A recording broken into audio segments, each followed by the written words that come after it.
1 year ago, I made a video on Fallout 4's story, and while I was writing that script, I briefly considered doing a rewrite of the story.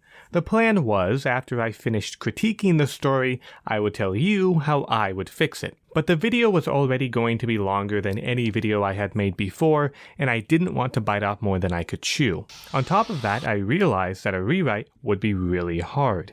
It's not just that the story has a whole host of problems on a conceptual level, but because I realized a story that does what I expect a Fallout story to do is not an easy thing to write. Let me explain.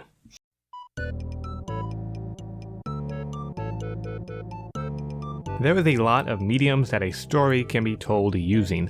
Novels, comic books, theater performances, films, and every medium has its own unique set of advantages and disadvantages. For video games, the most obvious advantage is that the person experiencing the story can actually be the characters. Rather than watching a character on a screen or a stage, or reading about the character on a sheet of paper, players get to experience the story through the characters. In the case of first-person 3D games, the player literally sees the world through the character's eyes. RPGs like Fallout or The Elder Scrolls take it one step further by letting the player become their own character. That's a large part of the appeal. Every playthrough you can do something a little bit different, but that's also the tricky thing. Telling a story that allows the player to create their own character requires telling a story where the main character is unpredictable. You can make guesses about what a player will want to do, but you cannot really know. One solution to this problem is to put guardrails on the player's character, to give them a place of origin, a motivation, and scripted dramatic moments.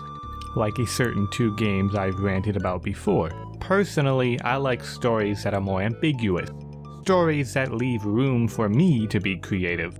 But like I said, that's not an easy thing to accomplish. Say I was to rewrite Fallout 4. Well, I don't like that the game makes me a dad, so I'll get rid of the baby. And I don't like that the game makes me married, so I'll get rid of the old wife. But now I don't have an inciting incident. Now I have to build this entire story up from the ground. And my big problem is this. How do I motivate a protagonist without limiting the player? In my search for an answer, I discovered I had to look no further than right under my nose.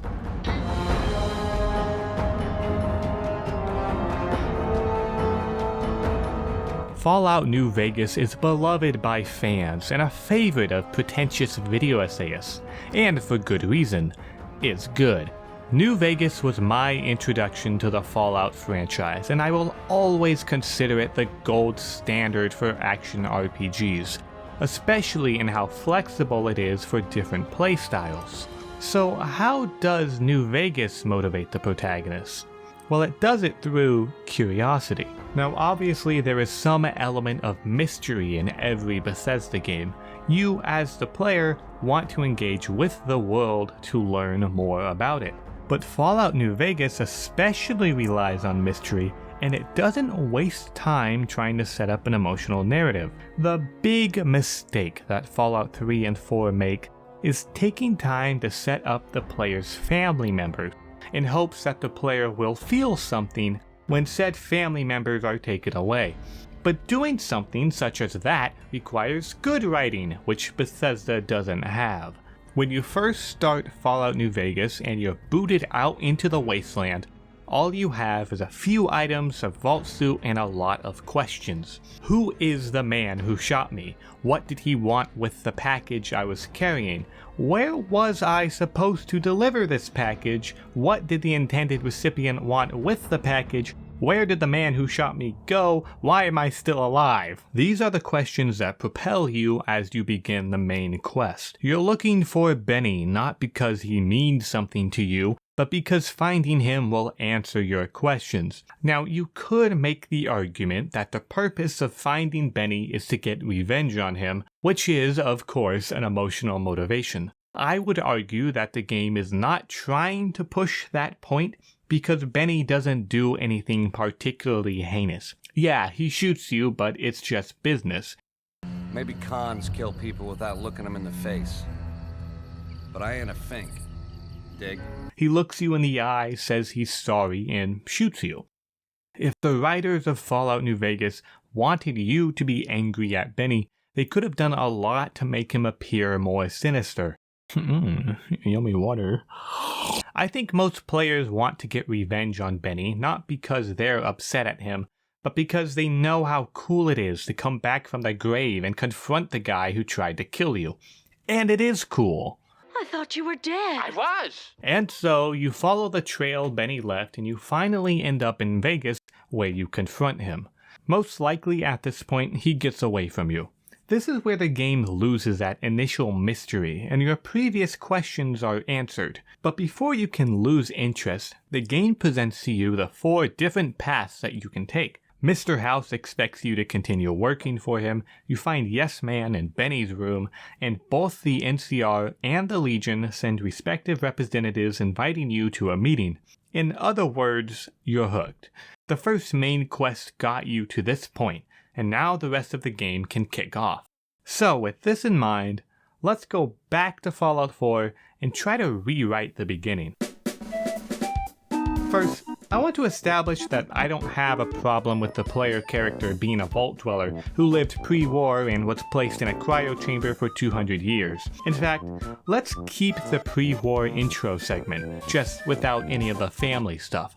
Let's say that the scene begins with a black screen, while audio of sirens and screams start to fade in. Then the scene hard cuts to the player character running out of their house. From there, we can have the intro segment play out essentially the same way it does in the game, and we can keep the iconic shot of a nuclear explosion going off in the background before the player enters the vault. Although I would prefer it to be a traditional vault door instead of an elevator. An elevator doesn't even make sense. If a bomb goes off on the elevator, the whole thing breaks and you can never get out of the vault. So the player character enters the vault and are instructed to enter the cryo chamber just like how it is in the original game. Here we come to our inciting incident, which poses a problem. For the sake of this video, I would like to avoid redoing all of Fallout 4's world building, as that would be a monumental task. So, as much as it pains me, I'm going to try to keep the Institute as is. Except, of course, Sean is not your son. Let's say the player gets in the cryo chamber, is frozen, only to be unfrozen after an undetermined amount of time. The player watches from their cryo chamber as synths enter the room and begin opening other cryo chambers. Then a woman in a lab coat enters, followed by Kellogg. They open the player's chamber, Kellogg restrains the player, or maybe he points his revolver at them, while the woman in a lab coat takes a look at them. She says something along the lines of, "This one will do." Then she pulls out a long, sharp tool. She sticks the tool into the player's forehead, while their vision hazes and the camera shakes to indicate the tool entering the skull. Then, the player passes out. When they come to, they find the cryo chamber is still open, but no one else's is. Upon further investigation, the player can figure out that everyone else in the vault is dead. As the player explores the vault and eventually makes their way to the exit, their vision randomly glitches out like a broken monitor. This effect should be noticeable the first few times it shows up, but as the player enters the open world, I would like it to be rare and unobtrusive. My goal here is to set up a mystery. Who were those people and what did they do to you? There is also the added mystery of what's the deal with the synths and why is everyone else dead. As the player follows the initial main quest, they will learn from a character that the mysterious people were probably members of the Institute. Following the main quest further will take the player to a scientist character, who will study the player's head in an attempt to identify the chip. The scientist, for whatever reason, is not sure what the chip's purpose is, or if it's even dangerous, but they can confirm that it is sending data out. From this point on, while the player is engaging with the factions, they also have the underlying motivation to learn more about the chip in their head. When the player finally makes it to the Institute, they learn that the chip is monitoring their every movement, what they say, and even their emotions. See, the Institute is having trouble with the synths escaping. Whenever they give a synth free will, they find that most of the time, the synth will either express a desire for or attempt to achieve freedom from the Institute. This confuses the Institute. Why would the synths want to leave their comfortable, near-utopian life in the Institute to go live in the hostile and turbulent wasteland? When the Institute finds Vault 111 and realizes that it's full of people frozen in time who lived pre-war, they think they found an interesting parallel to their own synths. They devise a plan to release one of these Vault Dwellers and monitor how they react to the world. They hope that the data they collect from the player character will give them a better understanding of the psychology of the synths, which in turn will enable them to destroy their desire for freedom. What this reveal does, I hope, is establish a connection between the player's story and the synth's story. As it is in Fallout 4, the entire synth's plotline has nothing to do with the player.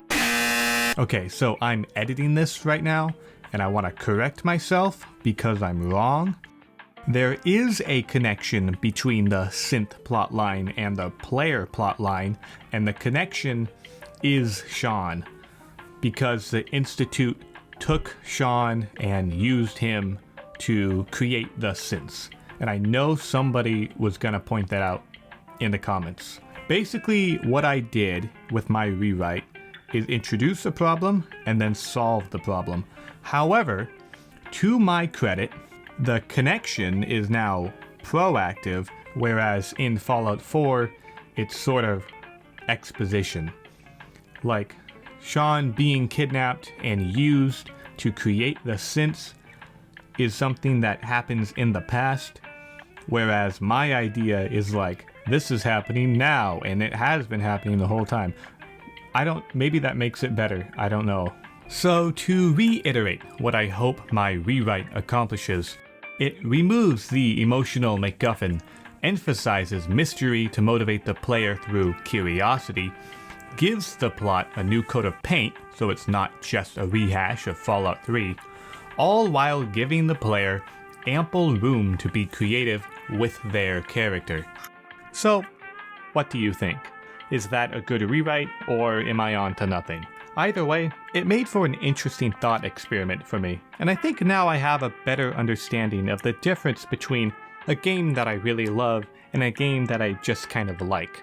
So, with that said, now I'm gonna ramble about behind the scenes stuff, like where I've been and why this video took so long to make, so unless you're interested in that, I'll see you next time.